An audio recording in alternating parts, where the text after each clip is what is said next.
Hello there. Hello. How's it all going? Good. All right. Well, see a few people coming in here, but I think we're just about ready to get going.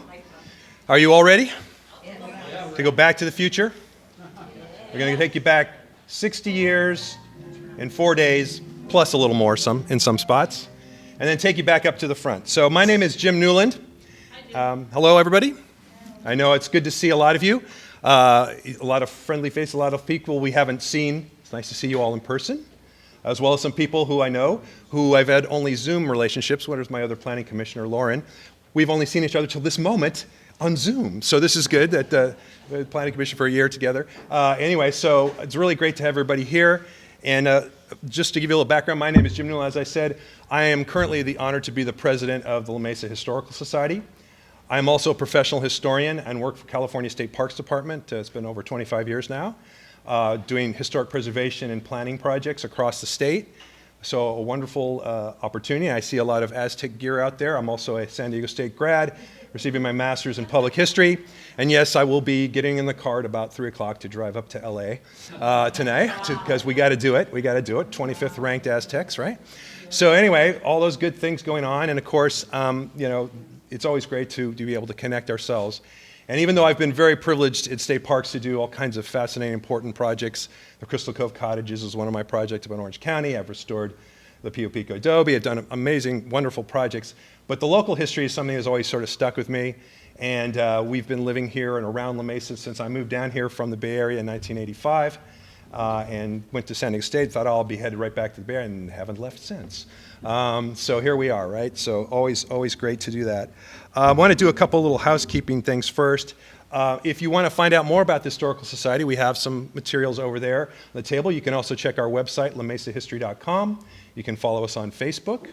And we have a YouTube page. And actually, after today, we're going to record this, and we will post it. For those who couldn't make it, we will post this up on the YouTube site, so that you can see it, and we can get it out there for people to learn more about this really amazing and significant commercial institution here in the La Mesa area.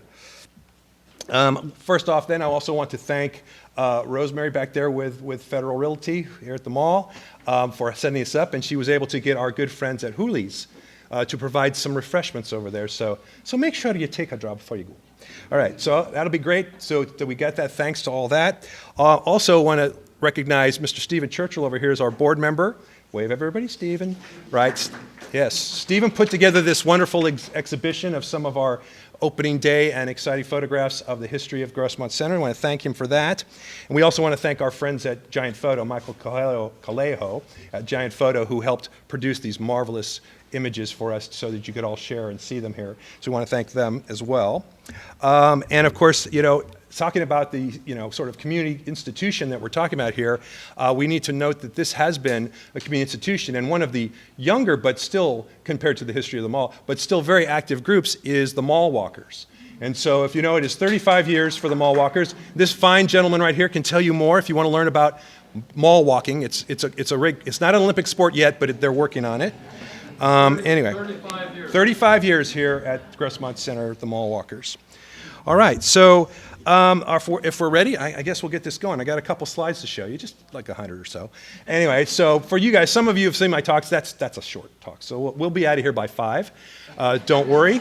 And as you all, the midterm will be multiple choice, so do not fear that you don't have to take notes every second. All right, that's the problem. Okay, so anyway.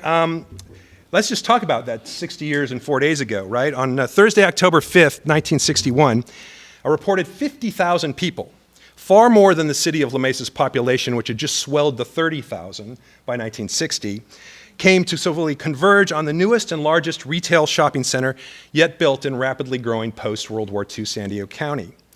Now, this 110-acre Grossmont Center regional shopping mall represented a reported $20 million investment. That's 1960 money. And by far the largest project ever in the then 49-year-old city of La Mesa. The celebration started with a ceremonial flag raising at 9:45 a.m. in the mall's distinctive canopy-covered plaza outside the still under construction anchor tenant Marston's department store building.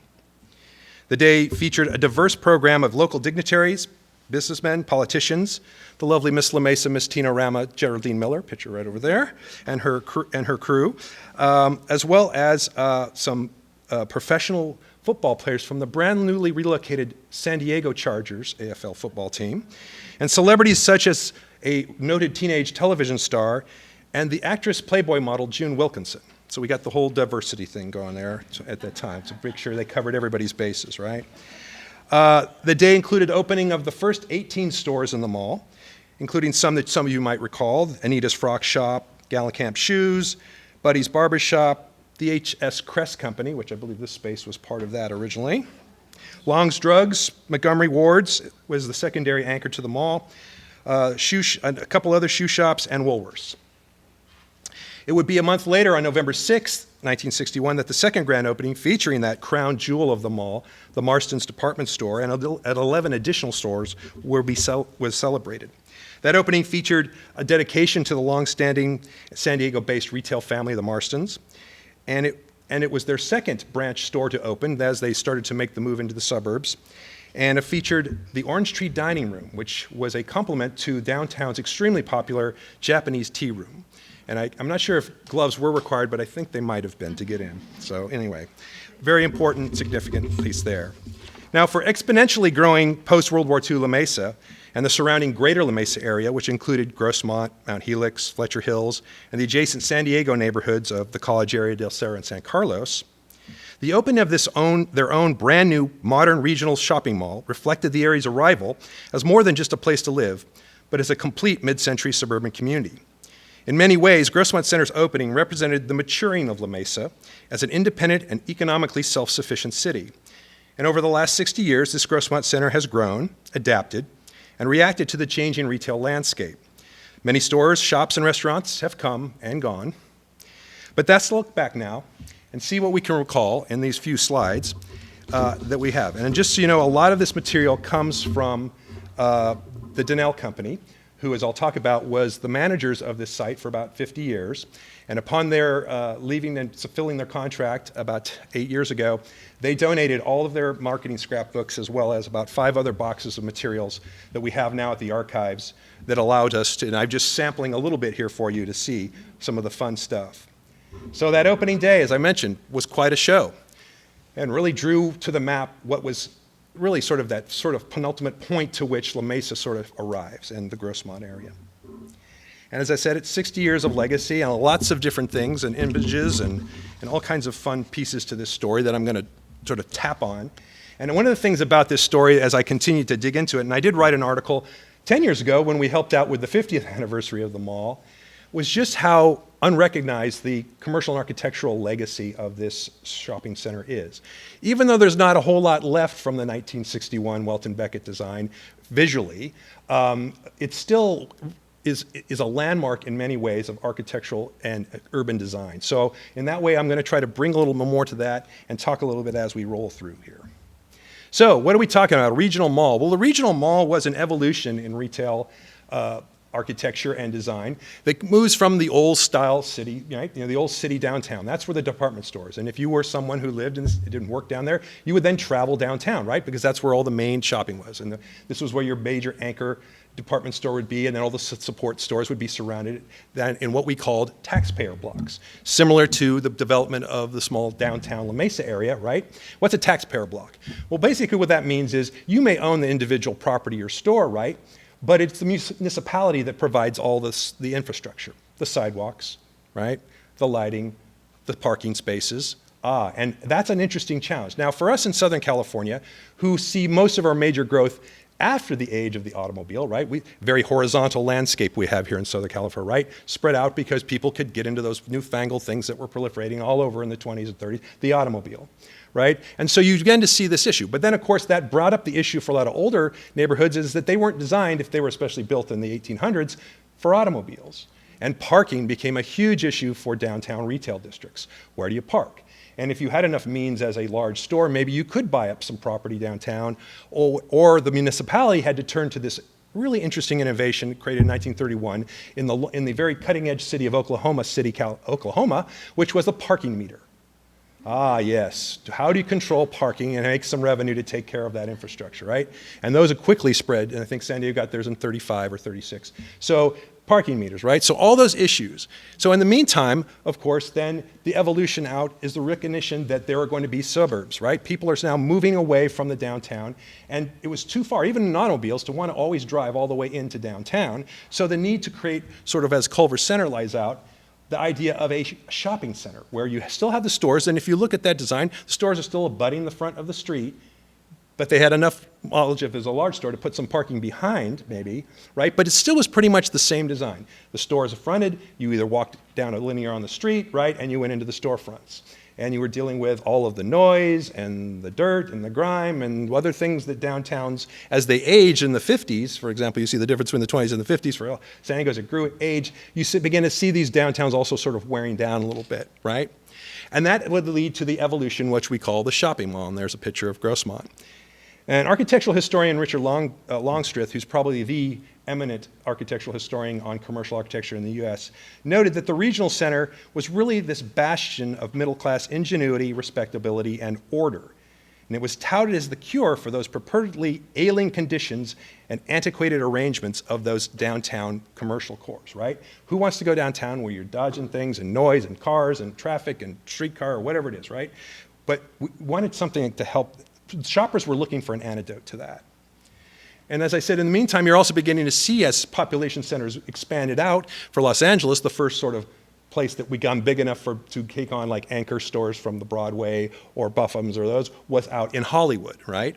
And you then see, as the picture here of the marketing of Westwood, where you had an entire new community surrounding the brand new UCLA campus, right? So they had to create their own commercial center as well as the retail around there. But it still followed the same sort of basic taxpayer block of street fronts, individual shops owned by individual people, maybe some collective parking, otherwise fend for yourself sort of situation. And the idea of the auto strip and the auto mall, of course, comes with the A.W. Ross's creation of the Miracle Mile in LA, west of La Brea, where he touted this area as the place to which suburban Los Angelinos could get all the services they need there at the Miracle Mile, as opposed to having to drive all the way down to downtown Los Angeles. And even as we began to look at the tract communities, and one of the earliest tract communities in Southern California is Westchester. People will assume that tract communities were after World War II. That one was actually one of the first.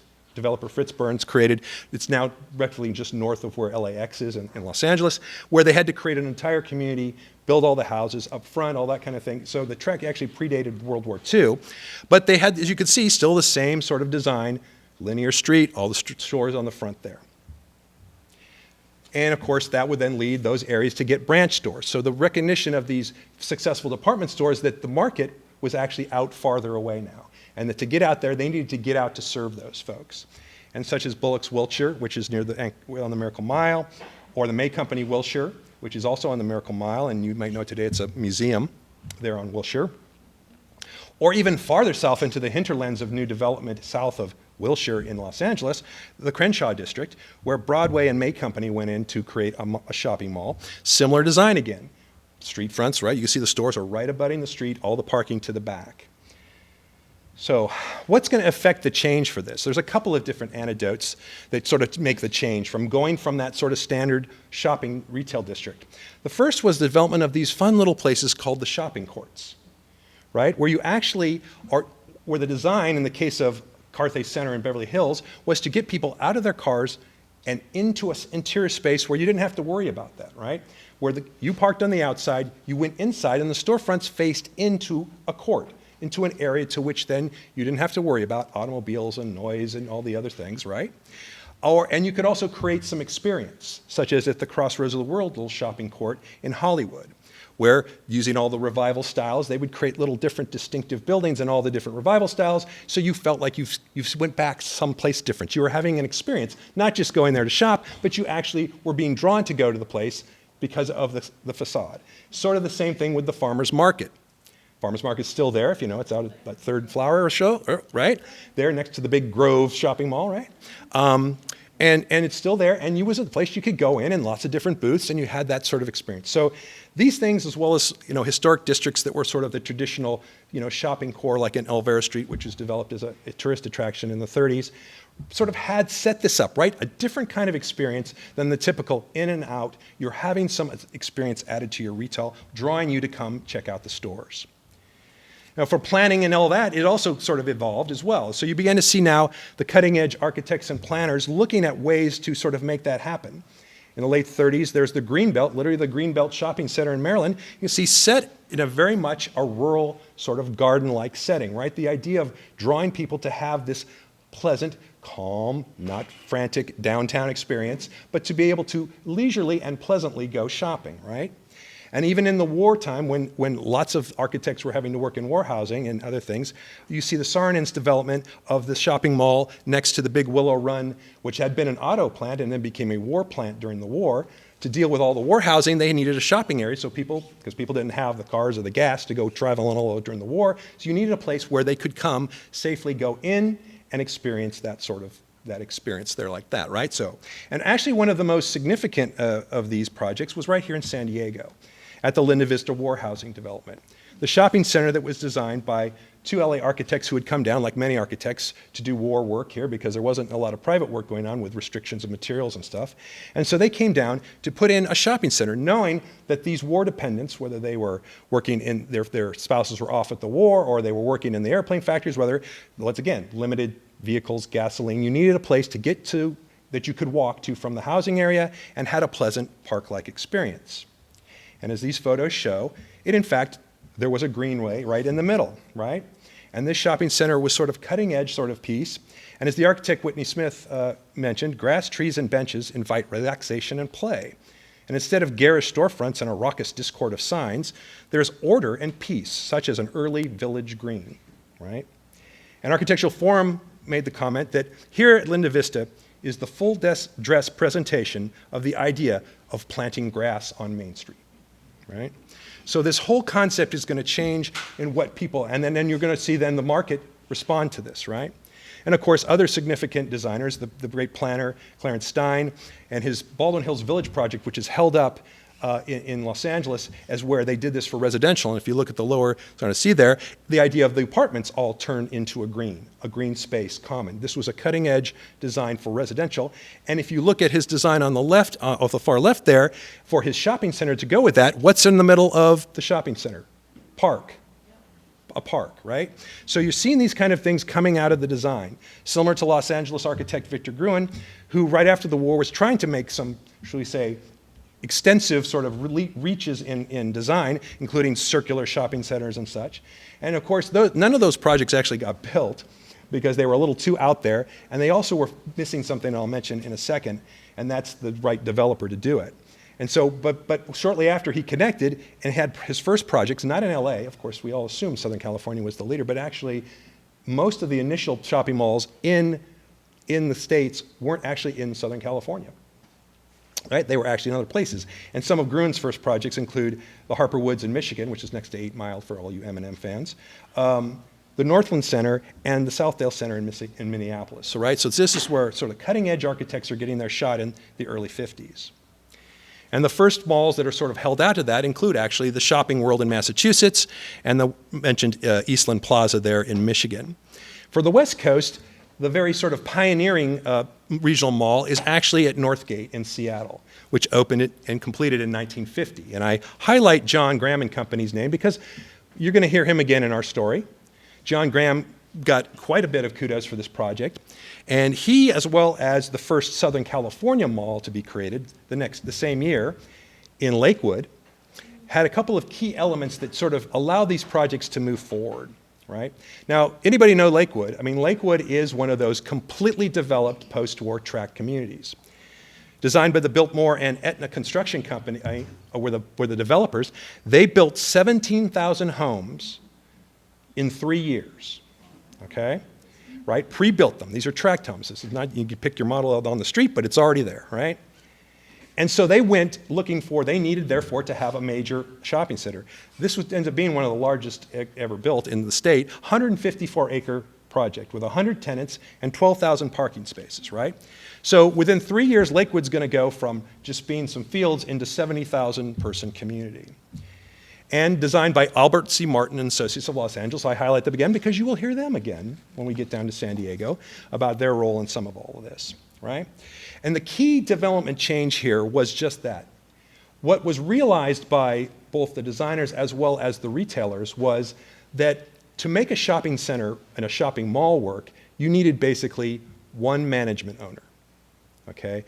And you needed that management owner to have enough development clout to finance something of this scale. So it no longer was going to be Broadway buying a lot and building. They didn't have enough resources to build something of this scale, right? You needed a developer, a real estate developer of some sort to buy. So that's part of the recipe. Because you also needed that one owner, because in case one of your businesses goes out of business or something, you don't want it sitting there empty, right? You don't want that start to trickle through your store. You want to be able to quickly move to replace them with a new tenant and not be caught if they have a problem, they don't make it, whatever it is. So it also gave a little more control and ability to move to the markets and change with what is needed for your customers. So now we come to Welton Beckett and Associates. Now, I need to tell you that I knew Beckett, I've heard of him, I know he's done many projects, and Grossmont Center, as you can see, is one of the shopping malls his firm would design. And he would do about a dozen, very important, going from 1951 up to the time he passed in 1969. His firm did major shopping mall projects. They'd also had a lot of experience in commercial by doing some of those major department store projects over the years. And they were from Los Angeles. And so they are going to be key to this. And so when I started trying to research, I was trying to explain just how significant Beckett and Associates were. Now that's just some of his commercial work, and I mean just some of the firm's commercial work. And so wanted to try to explain a little bit more, and this is part of the unrecognized piece, I think, of understanding the role that Beckett and this center as one of his projects kept. Alan Hess, who is sort of the California architectural historian emeritus, he's on our historic resources board, lives up in Orange County. He's written many books on everything from Googie architecture to Cliff May and name it all. Just an amazing architectural historian. Finally, about 5 years ago, wrote an article about Beckett and tried to explain just how significant. And he was sort of trying to summarize that Beckett's work really captured the personality of the mid-century so well that his properties and his projects ended up being templates for many other architects and developers to follow. And that he was able to be so influential that his stuff sort of established norms. And his style really was clearly modern, though not necessarily always over the edge, but certainly modern, clean, well-organized, and of course for the client's knowledge, on budget was one of the things they had a good reputation for. And if you're a client, that's a good thing for your architect, right? And they ended up becoming designers of more than just shopping malls. I mean, they did shopping centers, workplaces, recreational venues, hospitals, housing, educational, cultural, recreation buildings. And that his legacy is so inescapable when we start to look at what he did and his firm did, that it's pretty hard to separate him from Southern California, especially, even though his work was worldwide. So here's just a few examples of some of the projects Beckett did. His first big project, he was from Seattle. He and his partner, Wilderman, came down in 1933 looking for work, the Depression era, right? And happened to land a little project for LA called the Pan-Pacific Auditorium, which literally is just about 2 blocks from Farmers Market. It's not there anymore. It was actually a state park for a little while till it burned down shortly after the filming of the film Xanadu. I'm not sure if that was a reaction to the film critic or whatever, anyway. But it was such a landmark that you would see that style all over, that streamlined modern style in Los Angeles in the 30s. And of course, you can still experience it when you walk into Disney's California Adventure. That's the same facade that you walk under to get into the theme park, right? That's how iconic it was. He also, the Capitol Records Tower. He was part of the team for the LA theme building at LAX, right?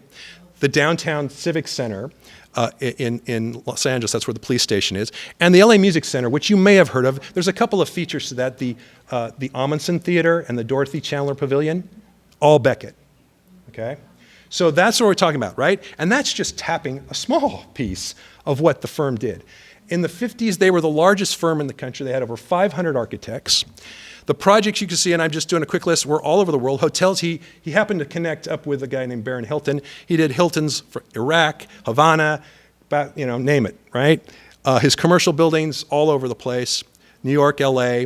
He also did master planning. His firm was also key in developing master planning, including the UCLA campus plan, master plans for the city of Orange and Pomona.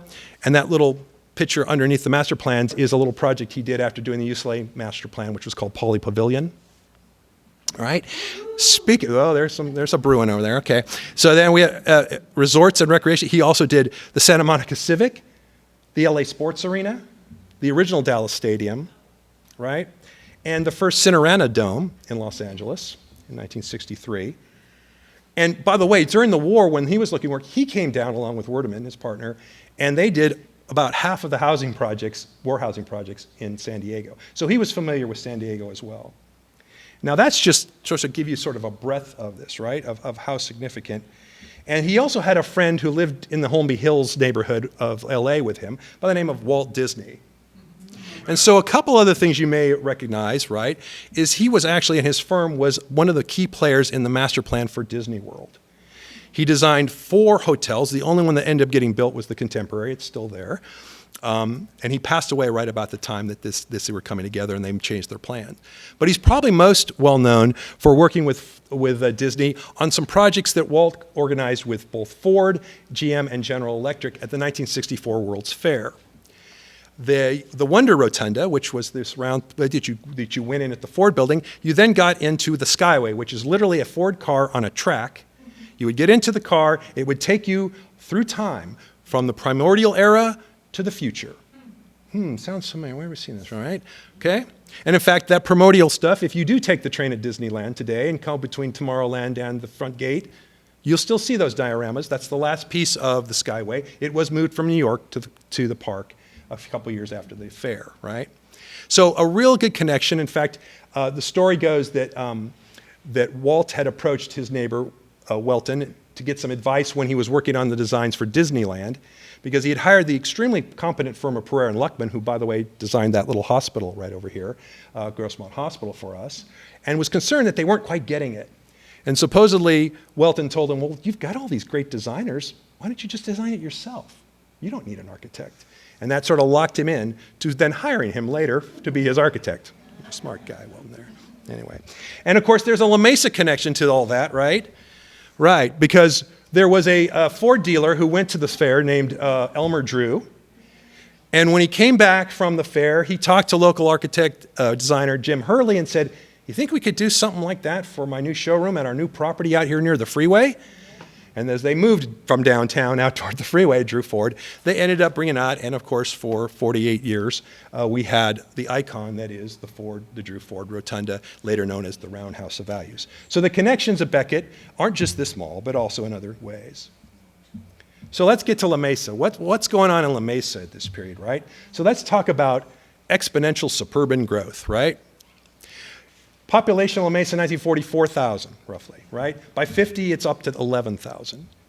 In the next decade, it's going to be up to 30,000, right?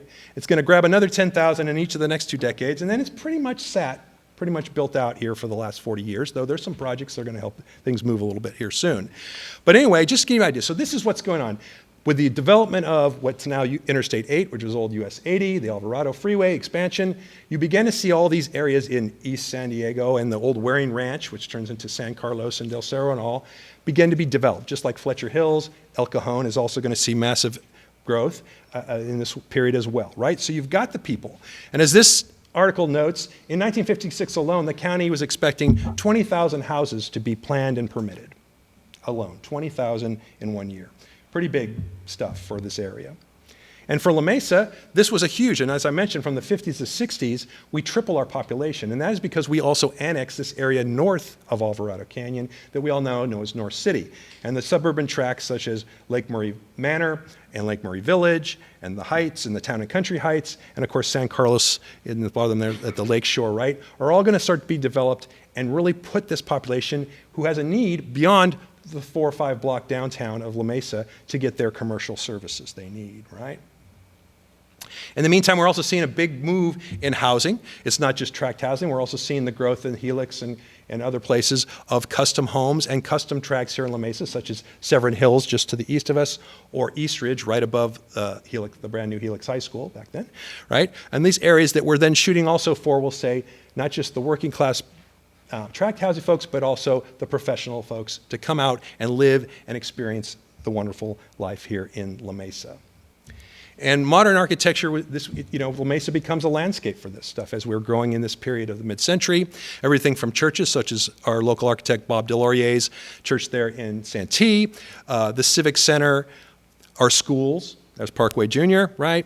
As I mentioned, Grossmont Hospital, a Pereira-Luckman, or commercial projects like Anthony's and the La Mesa Bowl, which is now long gone, right? But you could certainly see that this place has a landscape that is going modern, right? And of course then, so what's the next step? Okay, we got all this population, we got freeways, we got access. So the two main department stores downtown were Walker Scott's and Marston's. And they were recognizing as early as 52 that they're gonna need to spread out and get to the market, right? And the first, and so you've got Walker Scott, who had, of course, a big store there from the 30s on, and George Scott was extremely influential civic leader as well as a business leader, all kinds of things. And they sort of held one side of the market, and the other side was the long-standing Marston's Company. And George Marston, of course, was a very significant individual, not just as a merchant, but also as a philanthropist. He was a progressive leader when the term meant what it did 100 years ago, about leading to controlled government and controlling business and making sure that everybody had a fair slate and all that kind of good stuff, busting the trust and all that kind of thing. And he was very involved in creating a lot of philanthropic things, like he created the San Diego Historical Society, helped with Balboa Park, helped some of the state parks get created here in the county, was very involved in a lot of those things. And his family, and this is actually a picture of the expanded 1954 store. They made a major expansion at that time, and that would be the next year they would open the tea room. And I'll talk about that in a little bit. All right, so realizing this, they also looked at that. And so they needed to figure out how to get out there. And as you can see from that 1955 freeway plan for the county, all these freeways we now pretty much see now were planned that long ago, right? So the 125 and all that, right, is there. And you're beginning to see the need, therefore, for more shopping and retail out in the hinterlands. The far up is actually from La Jolla. That one's going to end up in El Cajon. A couple of them are also Chula Vista that eventually will be built, right? So the spreading out of the retail across the county. So who strikes first? Walker Scott is the first one to get it rolling. George Scott bought about 80 acres near the brand new extension of College Avenue where it met up to the federal highway. We know that now is 94, right? And planned to go ahead and develop his own mall for his first branch store, right? And following the recipe, he then turned over and sold the property to LA developer Michael Berkrant, right? To be able to pull the financing and everything, and then turned around and signed a lease to be the main tenant, right? So recognizing the need that he needed he would be part of this bigger thing because they were going to finance it. He couldn't afford to finance a 100-acre project, right?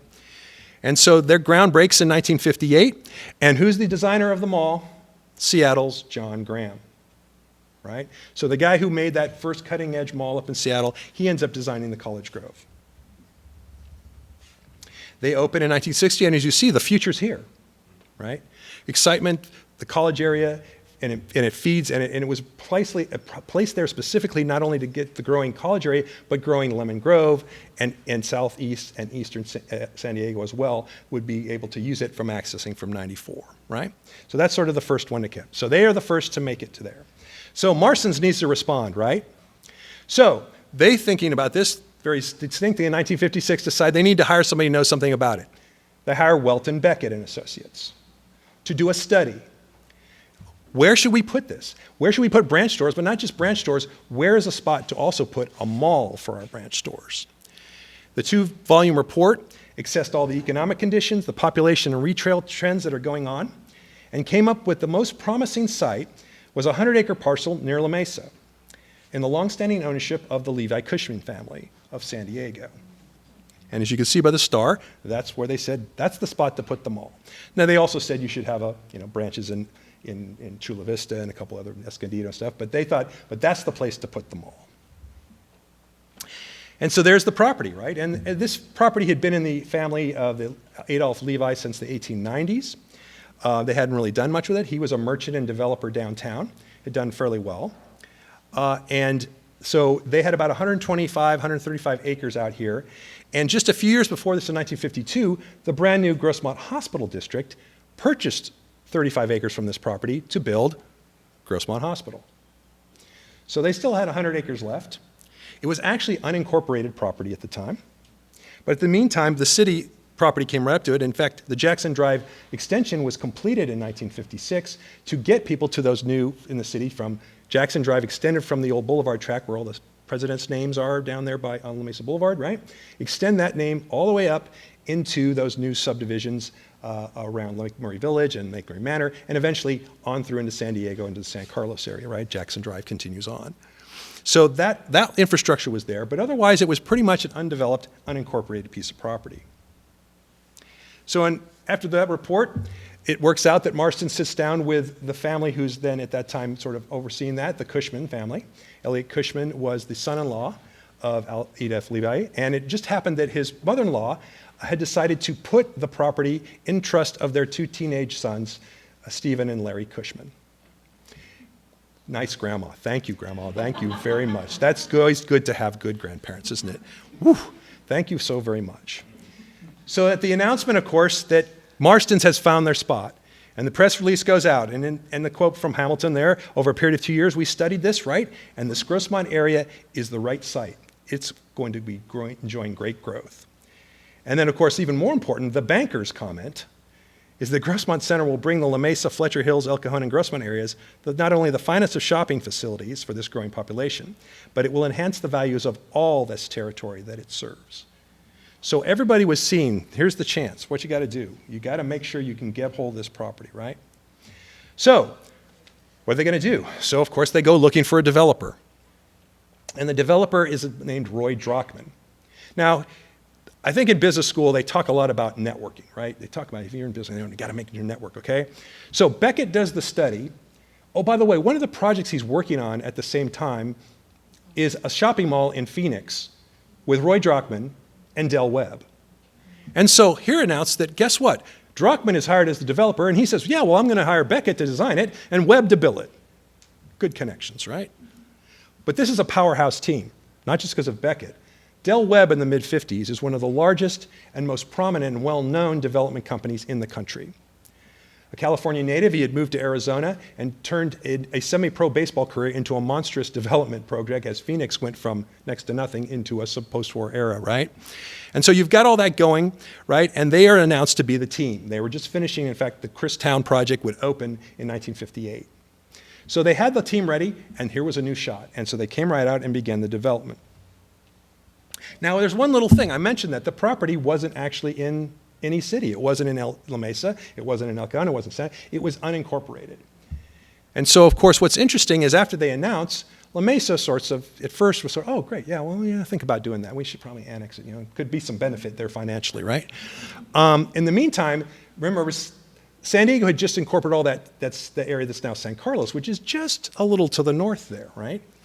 And recognizing and being smart guys, and if you've ever seen a map of San Diego, it looks like a squashed spider. You know, there's tentacles going all over the county, grabbing, you know, it's in San Pasqual Valley, for gosh sake, is the city of San Diego, right? Down to the border. And they were saying, oh, there's this lovely little Caltrans right away that goes right down. It's going to be the one to find. If we could just buy a sliver of that, we could sneak right in and grab this property. Right, so that's rumor started flowing. In the meantime, El Cajon's like, you know, Fletcher Hills, we should probably annex some of that Fletcher Hills area, right? Maybe we can scoop around the high school there and maybe sneak, right? So luckily, La Mesa woke up. And they realized that their future was they needed to do this. In the meantime, the reality was La Mesa was probably the logical choice anyway. They already had much of the area, and the places where you needed additional infrastructure, and I'll talk about this in a minute, some additional work in the roads, were already in the city. So in the end, a quick announcement was made in late '59. Hey, I think we're going to offer to annex to you in La Mesa. And I think it only took the council until they could get the next meeting scheduled to say, yeah, sure, that's a good deal. All right. In the meantime, Beckett's working on that design, and we hear from somebody who has a personal connection to this here. Hi, Kim. Whose father was one of Beckett's architects who came down and moved to San Diego to do this project. I think I got that right. Did I get that right? Very good. All right, and to take that on. And so here's sort of the initial concepts, both for the overall mall, and it's hard to see a little bit there, but basically there's also for the wards and the Marstons, which were the two anchor and secondary anchor for the mall. So design, and they also hired Purdy and Fitzpatrick as their landscape design, because the landscape's going to be really important as this design and this place turns out. So in 1960, construction begins, right? And we're all ready to go. And there's the team, Webb and Cushman and all those folks. They're all sitting there ready to go on the bulldozer. Let's get it started. In the meantime, somebody cuts in to the show here. So Grossmont is the second to be announced. But in the meantime, that Los Angeles money, here they come again, right? The May Company, and as the Planning Commission in San Diego said, what are we doing? The May Company purchased some dairy farm land in Mission Valley, went to the Planning Commission and said, we need to rezone this for commercial. And they agreed. And thus, as Arthur Jeff said, thus planning, what he was really trying to say is, thus in downtown shopping centers, shopping businesses, we're in trouble, right?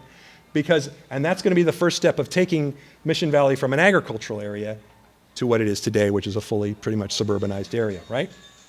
So anyway, so all that. So, and of course, they're going to move rapidly. And why are they going to move rapidly? Well, you know, when you've got dairyland, it's a lot easier to convert that to something, right?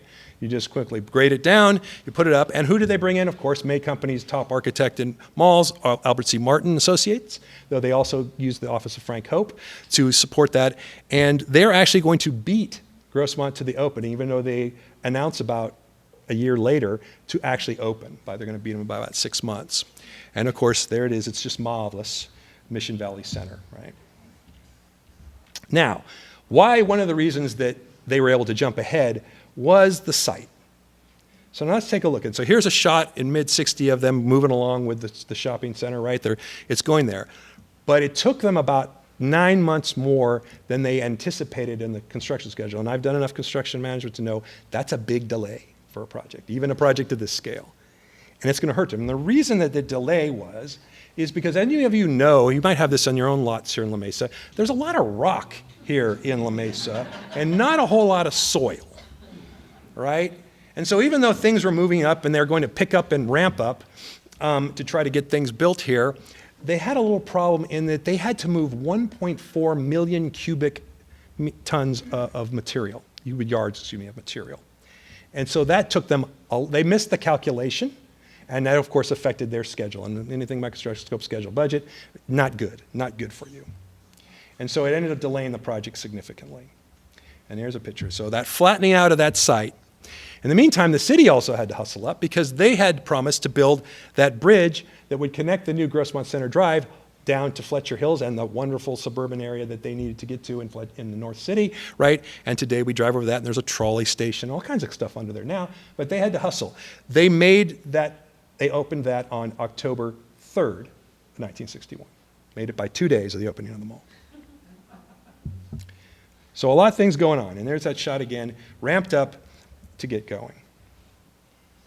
So, but the hustle is going, so don't worry about Mission Valley. We're getting ready. August 61, here you see the nearly ready to go. They're starting to pave the parking lots. The main buildings are under construction. Tenant improvements are beginning. And those first 18 stores are preparing, right? And as you see these shots here, parking lots full of workers and store shops and trucks delivering to get the place ready to handle the opening day. It was estimated that they would employ about 2,000 people at Grossmont Center. And remember, city of La Mesa is 30,000. 2,000 workers. That's a lot of jobs, a lot of economic support that's coming here. And then getting that landscape in, right? And you see it here at its sort of early pieces, but this is going to be a key element to the shopping center's design and its experience for the visitors. And certainly as a piece of modern architecture, it is cutting edge and classic in its clean lines, the use of the landscape to sort of break it all up, but also the flexibility, therefore, that having a mall, which is all turned inland, you could have storefronts that are almost all glass. Not as often in downtowns is safe a project to be able to deal with, right? So all that was key into that. And of course, once you put the model in it, then it's even better. And one of the key elements, of course, in the distinctive pieces was Beckett's design for the Marstons. Using the vertical ribs to sort of delineate significance, using also this sort of modern interpretation of Gothic arches to create both shade structures in the plazas and in common areas, but also to the main entrances of the two main anchor stores. We're going to be things that were going to be long-term sort of iconic pieces to the design here at Grossmont Center. Very key and very important to that. Knowing that it was pretty much concrete block, they decided to use decorative facing, and they infused the block with mica so that it would sparkle in the sun. Not sure if it's still sparkling after 60 years, but the facade is still there. So here we go, right? Opening tomorrow. It's the big thing. It's the grand thing. Those are actually all full sections that were in the Tribune and the Union. There's literally pages and pages, and we have copies of all those from the marketing collection intact, hanging in there. And so you're invited, right? You're invited. Everybody's ramping up, want to come see those first 18 stores open. So here it arrives, right? 50,000, imagine. Now, we all know that sometimes marketing folks might be a little hyperbolic in their numbers. As everyone always likes to tell me, we had 8,000 people at the Helix Theater, Mount Helix Theater. There's 1,200 seats. So, okay, just hang in there, right? But that's okay. And so everything, and you can see everybody's racing. What is this new thing? This is it. We've arrived. We've got everything we would ever want here at Grossmont Center. And of course, free parking. Plenty of free parking, and as you can see, filled up. And even though you put the lines, people sometimes still can't use them. I don't know what that is. So this is anyway, but I'd love to have that car back. But anyway, that's a go. Right, so as I mentioned, that opening day ceremony, all the dignitaries, you see in the one picture up here, Drachman actually got on the announcer, it is 10 o'clock, you may open the stores, right? All that kind of good stuff.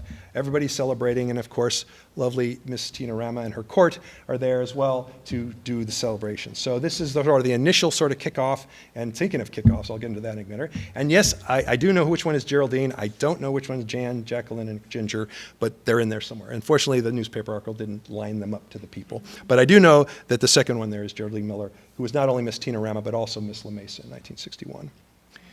And of course, all the different things, the model was very popular. See a lot of pictures of people wanting to look at that. And of course, the sales ladies are at the ready with their yardsticks to make sure they get you to the right dress and hem length, right? Because that was very key in 1961 to make that. So the doors are open. Here it comes.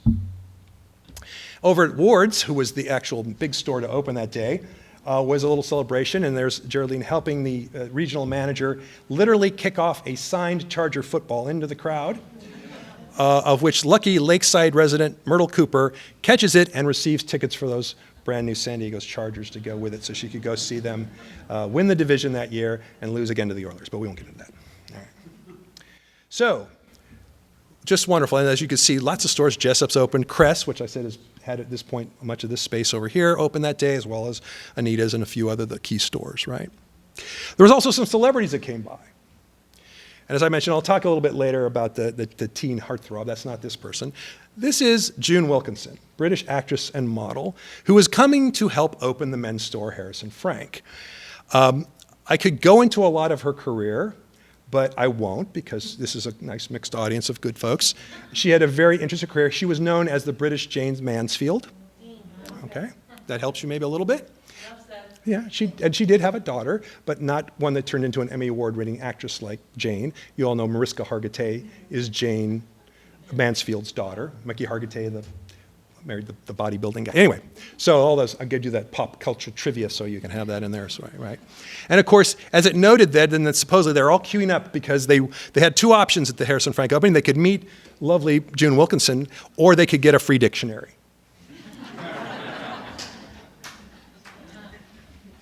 Just guessing. All right, so opening day, right?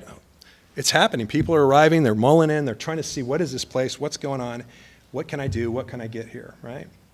And at night, it looked just as good. Glowing up at night there with all the lights and all that, right? Neon, period of neon, right? And you can see even the arches there lit with the underlighting, all that kind of stuff to really accentuate the architecture. So a month later, the next 11 stores, including that crown jewel, Marston's, is going to open. And once again, the same sort of PR, as well as the shopping center, the supermarket, it also opens. The Food Basket, which used to be over in the building right near where La Mesa Boulevard would have met the highway there, and it was this lovely sort of mid-century sort of iconic building that later became When they moved here, it became a roller rink. Oh, you remember that? And then it was torn down when the off-ramps were built, right?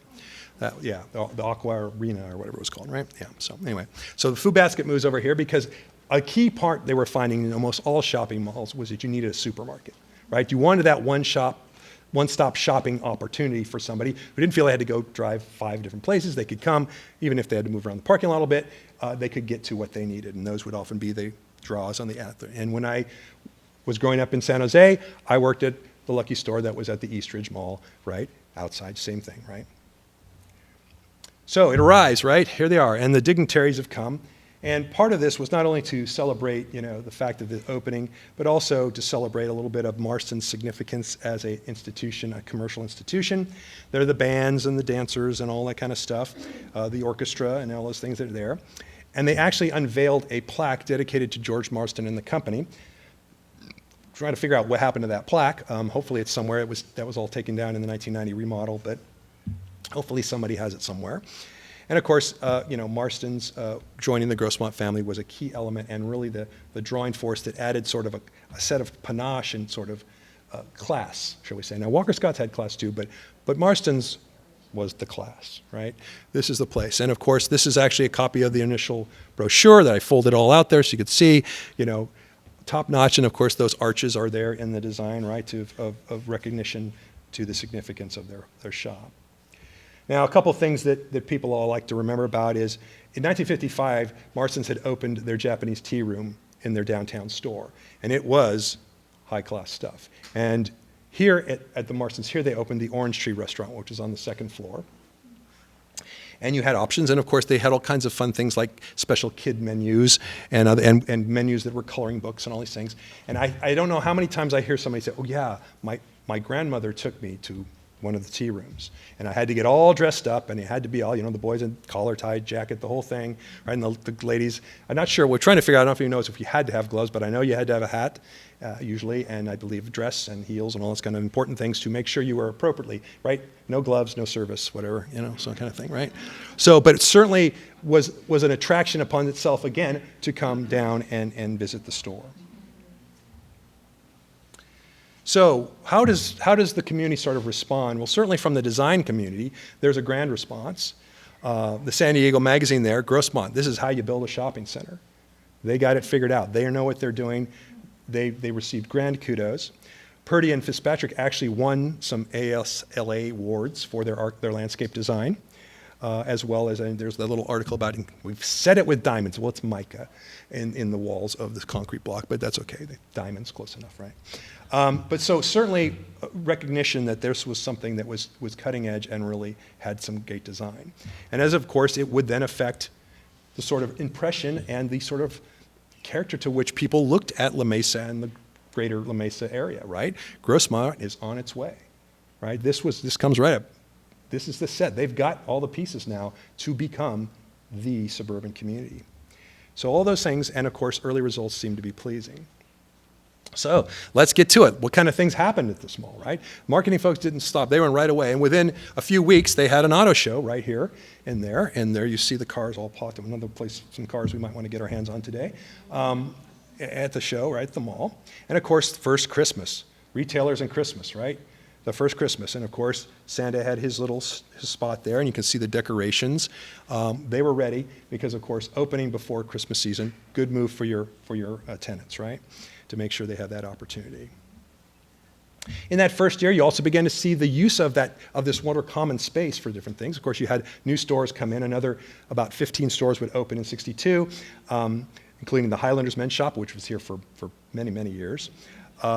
This was the first year, '62, that actually you elected the mayor in La Mesa from a general vote. Previous to that, it was done by the council themselves, within themselves. And so they actually had their candidate forum here. One of their candidate forums, and other sort of fun events such as the Western Days. That was one of the first sort of themed kind of events. Also some very interesting ones. The American Housing Guild, who was the largest San Diego-owned development company, did big chunks of San Carlos and did the entire Mission Village project, which you all know as Serra Mesa. Right? They also then got into University City. They had started in Rolando Park, actually, in the early 50s. They decided that to promote their remodeling business, they would bring a house into the parking lot and then on Saturday show you all how you could fix up your older house if you couldn't buy one of their new ones. The first birthday, of course, was a big deal. And there's the cake. Very nice, right? You know that, and Harvest Moon sales and other thematic sales. And I'm going to sort of, and anniversaries seem to be very popular here at Grossmont Center. Here's a few of the different years of celebrations, really wanting to push it. And this is part of that amazing marketing collection I was telling you about. And this is just a sample of the cool graphics and things I'm going to show you today of all the different events. This place was constantly having events. Nearly every month there was something going on. Then they always picked a theme, right? And so you got to think about that, and I'll show you some more. But they would also do things like entertainment, children's programs, art shows, different civic events and public health awareness events. I believe those are polio kids. There was still, it was pretty much erratic, but there were still folks who were dealing with it in the early 60s. The Air Force Day was an interesting one with some wonderful photographs. Had the Atlas rocket engine there for you, right? It was recruiting, and it was the day that the city got an Air Force jet named for them. So there's the Mayor Fellows, who won that election, by the way, along with Miss 1963, Cindy on the right there. Marston's also was known for their fashion shows, and as you can see, they took advantage of that plaza and the pool to create a pretty extensive experience there for a couple years of being able to have these sort of high-class fashion shows that could show you, and then, of course, you go in the store and buy those fine clothes if you wanted to, right? And fashion shows would continue, even though Marston's wouldn't. And I'll get into that in a second. But basically, you're seeing these kinds of additional marketing, everything from spring sales here to back to school sales and the leather. So you can guess the year dates on some of these. Can you guess the years on some of those? Late 60s mostly. Seasonal sales, whether it's fall or summer, you would see those kinds of things all the time, marketed and pushing folks. I have a page probably for every one of these holidays if we need it. I mean, in 1963, they decided to do a centennial rereading of the Gettysburg Address with a Lincoln impersonator as for Lincoln's birthday. But Washington's birthday, Cinco de Mayo, Old Fashions, St. Patrick's, Halloween, Valentine's, name it, they were promoting and pushing folks to come out and have some event to draw you here beyond just, hey, come and have a sale. They were also very involved in the community in supporting community fundraisers. You see the Harvest Ball from the Grossmont Hospital, et cetera, Mardi Gras Ball, all kinds of events that they would then use and be sort of a center and often host some of their fundraising events here. We also had a pretty interesting relationship, but people don't know the San Diego Chargers actually, the year after they won the NFL championship, decided to make a deal to use Sunset Park up here in La Mesa, and for the next 5 years, they used that as their in-season training camp. And so they would do fundraisers, and of course, Baron Hilton, I don't know how much you knew all the guys there, but anyway, from all the work that Beckett did for him and all, but you would see that. So they were also involved as supporting events, and they would often get Chargers to come down for events and do signings and make personal appearances and that kind of thing. Auto shows, of course, were very popular, still are popular in malls. Also boat shows and RV shows began to show up in the late 60s, early 70s, where you would see all those kinds of events. And then some other unique events sometimes. Bathtub races, go-karts, dune buggies, and of course, extremely important celebrities such as My Mother the Car from the TV show came to visit, as well as other fun hot rods from the late 60s when camp was king in television and all kinds of fun things were going on, right? Of course, the holiday seasons, right? That's a biggie for marketers. And as early as 1962, they had their own gift wrapping station, as well as the child care babysitting station, as well as just continuing to market heavily for all that. Now, of course, what is a mall without its mall Santa? You must have mall Santas, right? And I got to say that mall Santa in '62 takes the cake. I'm not sure if that was an amphibious vehicle that was converted to be his sleigh. And I know it's sort of the, Cuban Missile Crisis era, so maybe they were a little worried about his safety. But here he is there in his heavy-duty armored Santa sleigh there, anyway. And every so often, to be safe, he also visited, you see the nurses over at Grossmont Hospital there as well. Now, of course, community information resource, that marquee sign, right? And so sometimes it would be for those wonderful things like thanking Sergeant Pleasance or Chief Adams for being the police officer of the year. And then there were some things that are a little more, shall we say, period effective, right? Climb upon my knee, it's Secretary's Week. It's Secretary's Week. Who needs one? So I just want to remind you, you really thought Mad Men was fictionalized, didn't you? No, no, no, no, no, no. Obviously, fun at the time to some, not to others. Probably wouldn't fly too well today. So be careful, Rosemary, on what you put on the marquee. All right. All right. And of course, then the next sort of big sort of landmark piece to this mall was the thing that they all had to have in the mid-'60s, which was the cinema, the big one screen. Now remember, the movie industry was responding to the little screen in the late 50s and early 60s, right? Trying to capture that market back from television. And so that's where you go to the Panavision and the monster epics, right? Movies that are making. And so you need a screen bigger than this room, right? Right?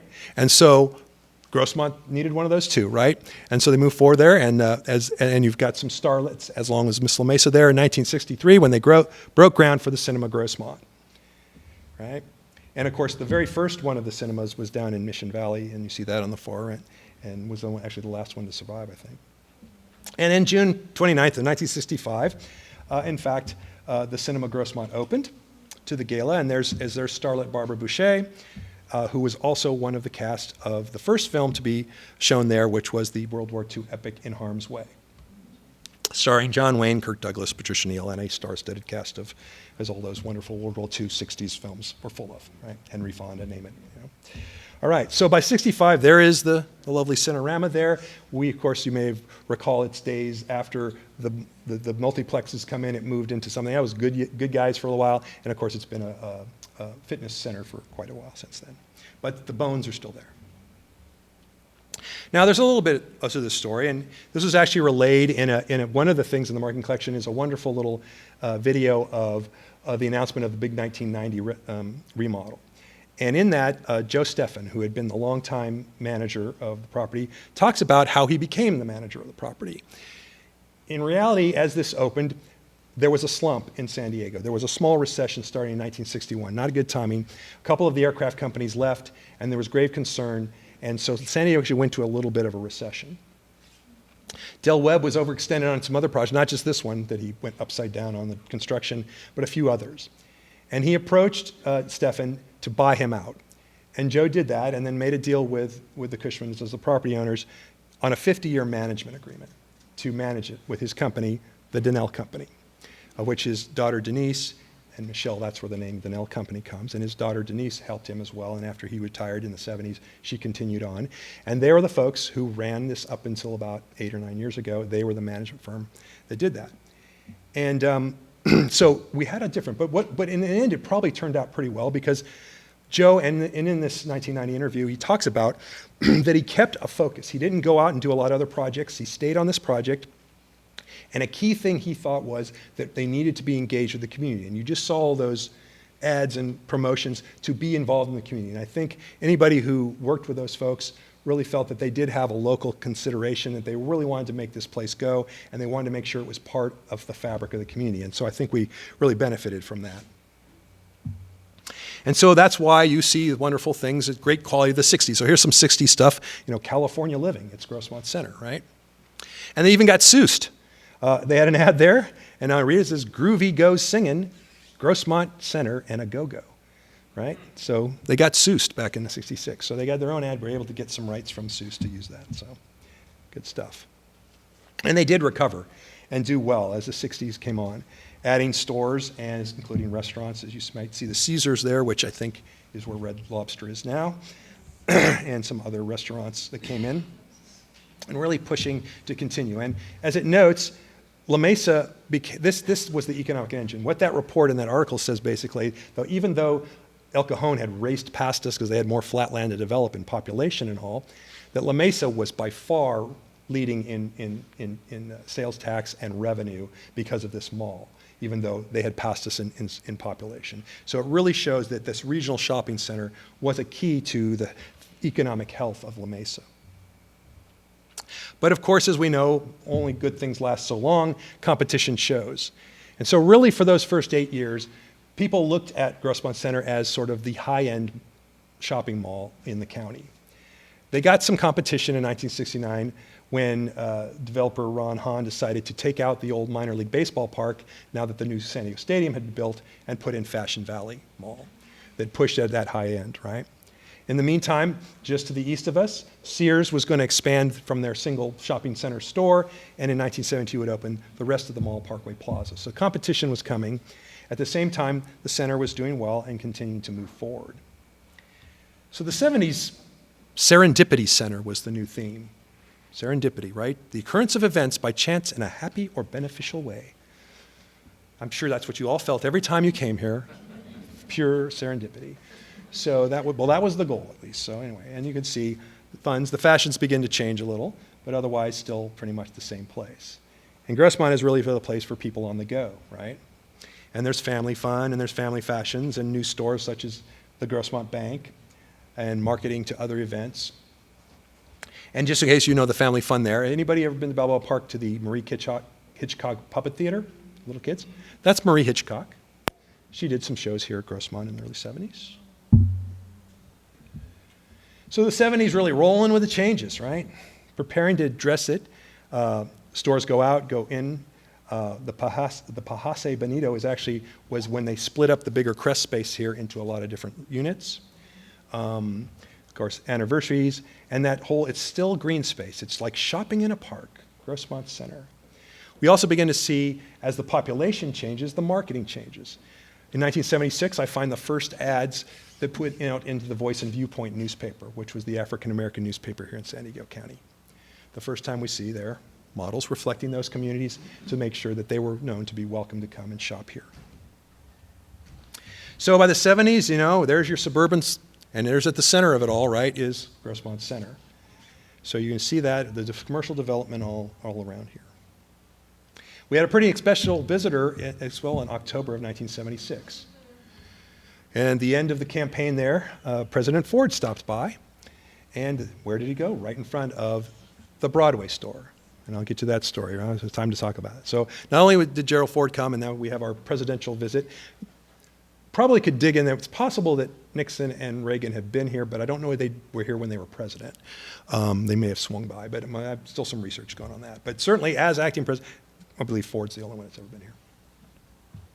I'll go back to the Marston's Broadway thing, because I haven't really talked about that yet. Now, there is some belief that by the time this mall opened, that Marston's was already in negotiations with Broadway. This is in '61, which would sort of make sense of needing to finance a bunch of branch stores and all to work that out.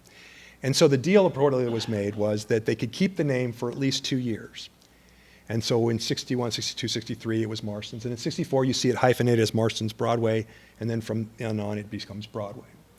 I believe the family still had their shares and all that, but that was sort of the name. So Broadway really was the long-standing name up until just, 15 years ago when it changed to Macy's. So anyway, so that's that story there, and still want to dig into that a little bit more. It sounds interesting. In the meantime, Stefan and they needed to expand more opportunities, and always trying to get more opportunities and more options for people to want to continue to come with all that competition. So they were able to attract LA's Buffum's company to come down, and you probably recognize that building. It's the Restoration Hardware now, and before that it was Sports Chalet and a few other things, right? So that's a big addition that comes in. And so ever-changing, but still the same, was still their motto, and they were trying to add and still keep the character. And of course, in the 80s, lots of things, including a very key piece to this, which was the building of the West parking structure in 1982. And you can see there from the shot, empty lot to big construction. And that allowed them to then have more space to add some more buildings there as well. So by the late 80s, you can sort of see it's time for a major re-envisioning. By the late 80s, the 60s sort of they weren't quite as popular as they are today with the hipsters, right? The 60s were considered, honestly, in the late 80s, old, right? And so you began to see that, and the marketing response came back was that they really needed to give this place a facelift and change that character away from its 60s feel. In addition, they added the Bullock store, another LA firm that came down and put that in. It's now the Target store, right? They added a food court, and they took out at this point all of those canopies and all of those distinctive features and gave it a more clean, very 90s sort of look. And as you see there, Ward's, now it's Walmart, you saw that too. So that's a major change to the sort of character of it, and really changed the shops. And of course, it brought a lot of the things that we now know as sort of standards here, Barnes & Noble, and sort of gave it a facelift, the new entrances, and et cetera. Other big steps here in the later period was the move to the multiplex, right? We had a 3 for a little while, and then off comes this one, it's got whatever, 8 or 12 or 15 or whatever it is now over there, the Pacific Theaters, which was completed in 1999. And as the 2000s, continued to adapt and prepare, figuring out where to go. That 90s period was a big change. In fact, in the 90s is when College Grove got its redo. And they didn't redo it as a mall, they did redo it as a big box stores, right? So you think about where College Grove is now, you have a bunch of stores, you park in front, you walk in to get to the next one. Sometimes you might want to drive all the way around, right? Big box, old style shopping center, but was response to those get it all at Sam's or Walmart or Target or whatever, right? So you were able to go to those sort of discount stores taking a bigger piece of the market. They decided, there was also some structural issues with reusing that center, but they basically flattened it and redid it completely. And of course, 10 years ago was the first time I sort of was drug into this, thanks to Tracy Plefka, who was the marketing person at the time for Donnell, came to me. We were both on the Centennial Committee in 11 and met, and she said, well, we got to do something for this. So we had a little fun, and some of you may recall that. You might have been here. It was a lot of fun talking to people about what they remembered 10 years ago. And of course, here we are today, right? 60 years. Hopefully I've sort of given you a feel of just how possibly unrecognized the architectural and design significance is, just how really key to the economic and community spirit that this place has served for 60 years. I need to give very special thanks to our friend Kara Lee at the Well for letting us use the space and for putting up this wonderful exhibit. And of course, Rosemary Reed, is she still, where's Rosemary? She left. Rosemary, who's now working with Federal Realty as our marketing liaison here. And no, I don't know any details about where they're going. They're working on it, I know that. And even if I did as a planning commissioner, I probably can't say anything anyway.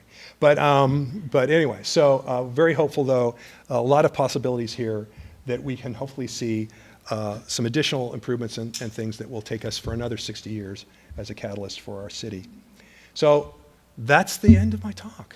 Question. Hour 15. Nailed it. Yes, ma'am.